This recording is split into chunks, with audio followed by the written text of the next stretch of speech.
This is your step-by-step checklist to get you from $0 to your first $1,000 that we have broken it down into two big phases. The first phase is how you're going to get from $0 to your first $100, and the second phase is how you're going to get from $100 to $1,000. The biggest reason why people get stuck on their ideas is because they overwhelm themselves with information instead of taking action. That's exactly why I'm making this video, so we can break it down into very little chunks so you can start taking baby steps and get moving. Here's a quick disclaimer. This checklist that I've created for you is focused on selling digital products and services. Just be aware that this checklist is not going to work for every single business under the sun. Okay, so let's get started with phase one. The phase number one is where you're going to figure it out what is the one problem that you can solve, and you're going to take messy action. 90% of creators, they stay stuck on this phase for years because they don't allow themselves to be a beginner and be scrappy in the beginning. And listen, I know you want to get full clarity and you want to understand the entire business plan before you start,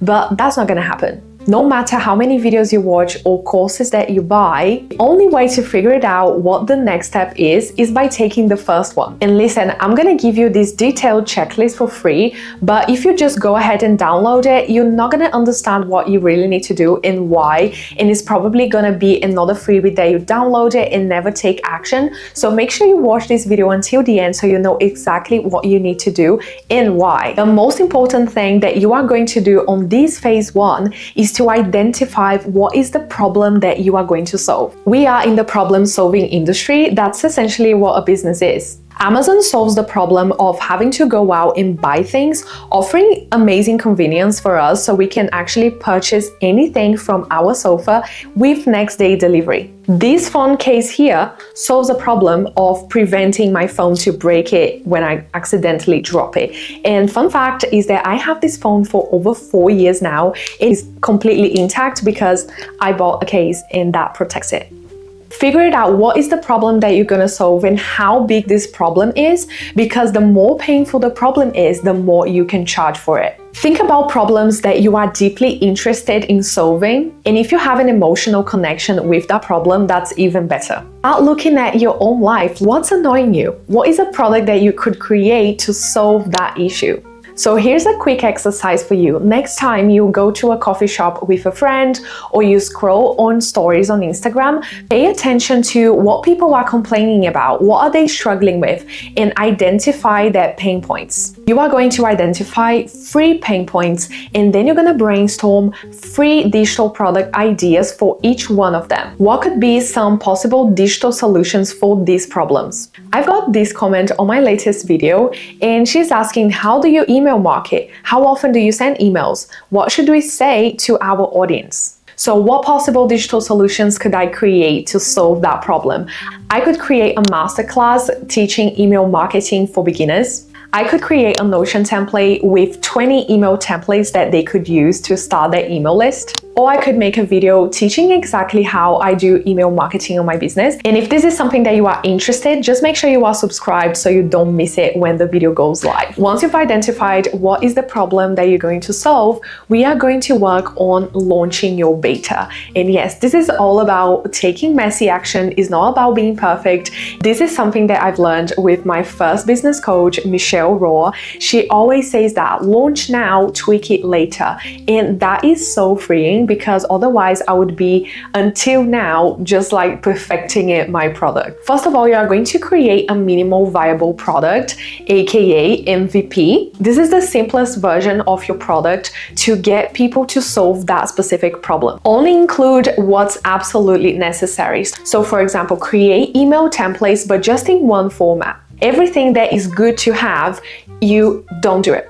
This is where you are going to ignore any good to have ideas. Yes, you can still do them, but later on in the 2.0 version. Also, be super clear on your value proposition. Explain one sentence why someone should consider buying this. And the key here is being hyper specific and super clear. Then you are going to create a simple sales page, maybe in a Notion page or in a Google Doc with all the details about your offer. And no, you don't need any fancy websites or very expensive platforms. Then you are gonna get this out there ASAP. And I know this is going to be scary, and I know your mind is going to come up with creative ideas to keep you just working on the product, but I need you to do yourself a favor and get this product out there in the world. That's the fastest and most effective way to get feedback and data. Start by sharing this with your warmer traffic. Share with your network, your close friends, people that might be interested on this, or even if you are in communities, maybe on Facebook or in other private communities, see if you have a space where you can share this thing that you've created. So for example, hey, I selected my best converting email templates and I'm sharing it in a bundle. Would you be interested on this? And please listen to this. This is very important. Do not obsess about making money on this stage. You need to focus on these two key questions. Is the problem I'm solving big enough that people will pay to fix it? And does my product actually solve it? Next, you are going to create a mini sales page. So what that is exactly? Usually that's a Notion page or a Google Doc that you are going to share with your target customers to sign up for your beta product. So here's what you need to include on this mini sales page. First, what your offer is, what is the problem that it solves, what's actually inside, who is it for, the price, and a call to action. So here's an example that I've done on my business recently with a new offer. First, I identified the problem because I started receiving DMs about people asking what my process was and how to get started on YouTube to sell digital products. Then I outlined what was my personal process from zero to publishing my first videos and making consistent sales and getting leads on my YouTube channel. And I put the offer together, and before I even created the course, I pre-sold it. So this is another way that you can validate before you even create. So I shared this offer with my warmer audience and I made 14 sales before I even recorded a video.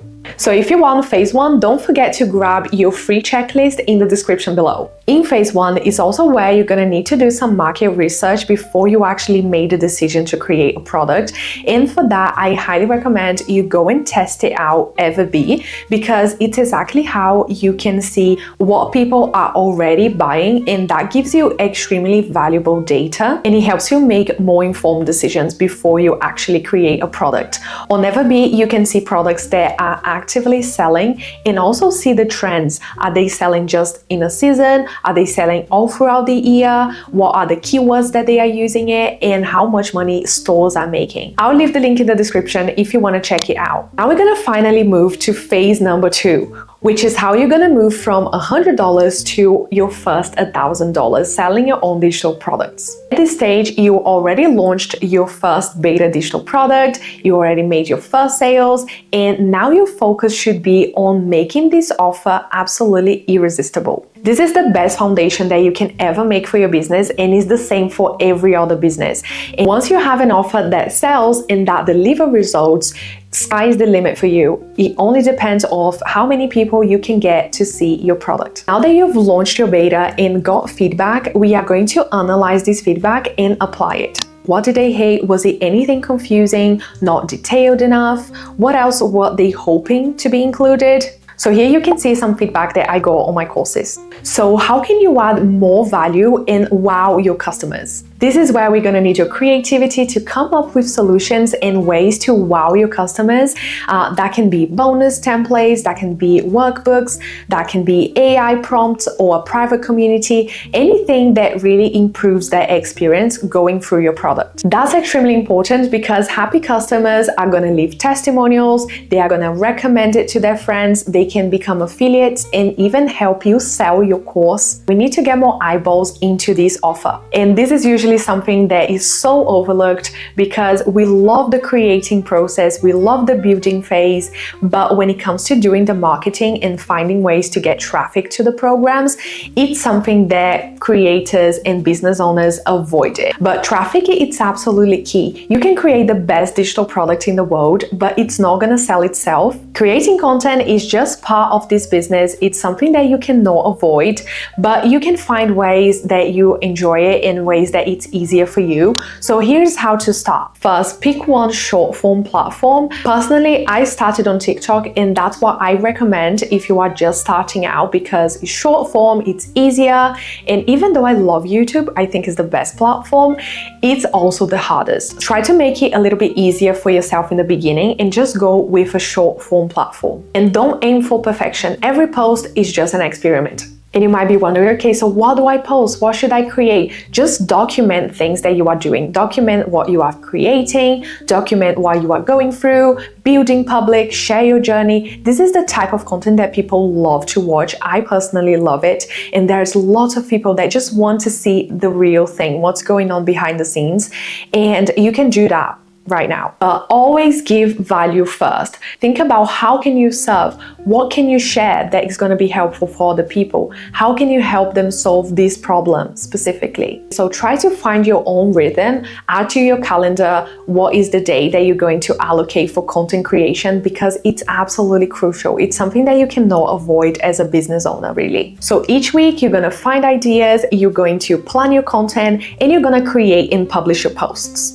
Why? Because that's how you're going to get traffic coming to your business. I feel this is usually what business owners spend the least time on, and it has a massive impact on your growth. Especially beginners, they think that if they spend a lot of time in their products, if they make it perfect, people are just going to come and buy their products, but that's not how it works. You are not Amazon. When people want something on Amazon, they just go there and find it. But your digital product is different. You need to allow yourself to be seen. You need to put yourself out there and educate your audience, grow a community, and that's how you're going to keep growing your online business. And unfortunately, there's no shortcuts to it unless you have a lot of money to spend on ads. So in phase 2, you are posting consistently on social media, you have a link in bio shop or maybe a one-page website, you are improving your product based on feedback and making this offer irresistible, you are adding testimonials, and you are also investing in the business and educating yourself, because this is just part of being a business owner. Things are changing all the time, and the easiest way to grow is to educate yourself and learn from people that already walked the path that you want to walk. That's why I have a budget every month to buy books, to buy courses, trainings, even time to watch YouTube and learn things, because this is how you are going to get better and how you're going to grow your business faster. And by the way, I'm thinking about making a video about how I organize all my digital offers, all my programs, my digital products in one place in a system in Notion. So you guys know that I'm a big system girly. And if you are interested on this type of content, just let me know in the comments and I can make that for you. All right, this is phase 2 of the checklist. Now, if you want to get a copy of this checklist about how you can go from $0 to making your first $1,000 selling digital products, then go ahead and just click the link below to download it. And if you are ready to start building your first digital product, go ahead and watch this video next, because I show you step by step how you can go from idea to creating a digital product, launching it, and making your first sales. Thanks for watching. Bye.